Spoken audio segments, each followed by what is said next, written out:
I've already reviewed a ton of direct-to-DVD sequels, why not review this one? Inspector Gadget 2, yeah, kind of an Inspector Gadget-filled month, isn't it? This is a follow-up to the first film starring Matthew Broderick, and though it's not nearly as bad, hell, you just subtract Matthew Broderick from it, it's immediately better. It's still pretty bad. This time Inspector Gadget is played by French Stewart of Third Rock from the Sun fame. At first you think it's gonna be exactly like the first one, with its awkward style and weird in-your-face effects that really suck even more this time. But as it goes on, it calms down a bit as it tries to squeeze a story in. Inspector Gadget is having a bunch of glitches, and his niece Penny, now in high school, is starting to notice and tells him to go get it fixed. His inventor, however, has an even better plan: make a brand new gadget. Enter G2, an updated version of Gadget, who seems to be a better officer in every way, not only having no glitches, but no human parts at all. That's right, she's 100% machine, and as soon as Inspector Gadget hears that, he falls immediately in love. Yeah, that's kinda weird / creepy. She does the typical robot stuff, doesn't understand human emotion, talks like this all the time, that whole jazz. But give her credit, it's a lot more interesting than Dr. Claw escaping. Only this time it's not played by Rupert Everett, and this time you don't see his face.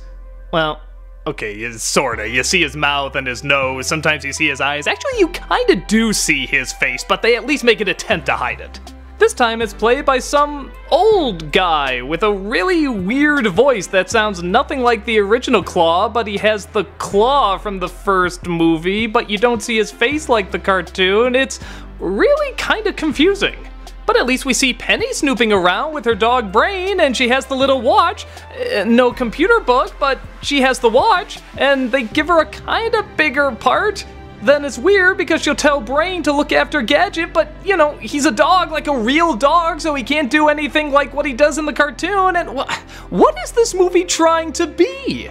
The sad, desperate souls that actually like the first film aren't gonna connect that much with it. Like I said, Gadget's different, Penny's different, Dr. Claw is really different. And the fans of the cartoon are gonna like a few things changed, but it's still clearly not trying hard enough to be the cartoon. It's almost like the filmmakers got all these really angry notes and they said, oh, okay, we're not supposed to see Claw's face, Penny's supposed to snoop around, Brain's supposed to help. Okay, we'll do that. But then for some reason, they still never looked at the cartoon. They didn't see how you're supposed to do it.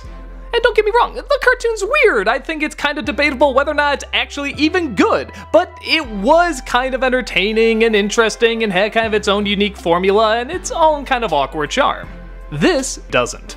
While French Stewart is definitely a better Gadget than Matthew Broderick, he still doesn't seem like he's being told the right things to do. That is to say, comedically, his line delivery just seems off. It doesn't sound like he's trying to impersonate Don Adams or do his own thing, it's just kind of weird. All my years of crime fighting, Gadgetmobile, is that it's always the most quiet. Right before the criminals strike. On top of that, a lot of the comedy is off. Every once in a while I get a little bit of a giggle, like I like how the bad guys are sneaking in as this band and none of the instruments they're playing matches the music that's being played behind them on an obvious recording. In fact, it's sitar music and there's not even a sitar in there. That's funny. Once in a while you'll get a little moment like that.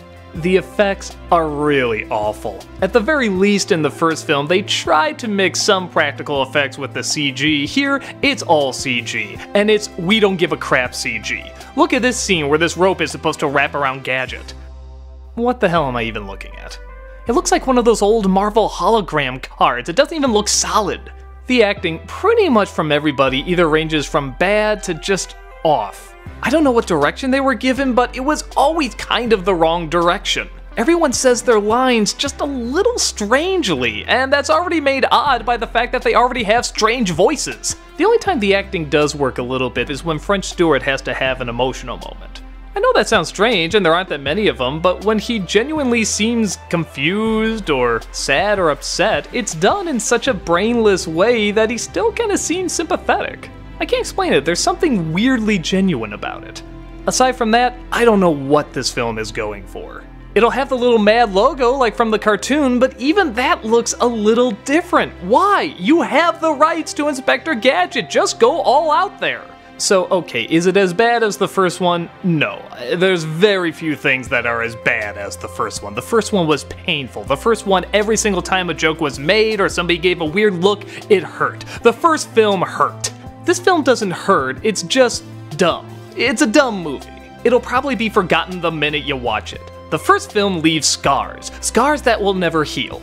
This is just a lame flick. So if for some reason your kid wants to see it, you can go ahead and show it, there's nothing that's gonna screw them up. But for anyone else, if you have any interest in seeing this movie, go Gadget, don't.